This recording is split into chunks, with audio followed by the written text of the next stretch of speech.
Sixers have won 3 straight after losing the opener of the restart to Indiana. Gabriel will be covering Al and Collins on Joel. Collins, the 7-footer, 3 on the way from Shake Milton.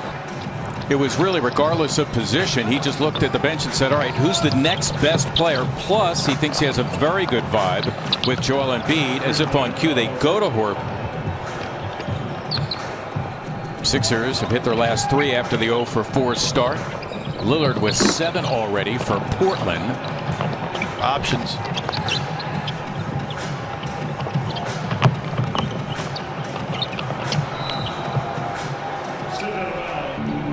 They have a back-to-back coming up with Phoenix and Toronto, and then Friday against Houston. By the way, Toronto earlier today beat Memphis without Kawhi Leonard defensively. And he said because the rest of the guys have to lean on each other and not depend on him. And turns out he wasn't that far off. Meantime, Lillard with 18 as Milton got his first 2 till the end. No question. And you're viable if you're helping your team get better. And he did in a number of different ways, even when not out on the floor. He could still dunk. Exactly, but just having him in the locker room yesterday, and they were bad misses. I know. They weren't the kind that rolled around and you're like, ooh, missed it, but by this much. They were short and neither one had a chance. Mike Cinder, how many times has that happened in the first half?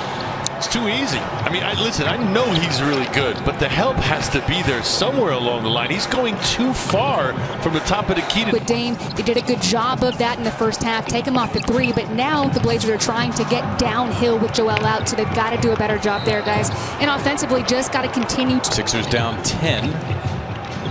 Getting the basketball back after the flagrant. Milton working over McCollum and having his way. Games, of course, for 3s made in a season. Milton, nice job inside on Yusuf Nurkic. Remember the big guy. So many different things Carmelo can still do, given the youngster fits. Nicely done by Shake Milton. He's looking for the call. Whistle silent. Here the Sixers down only 6. Milton, tough shot. Out of bounds.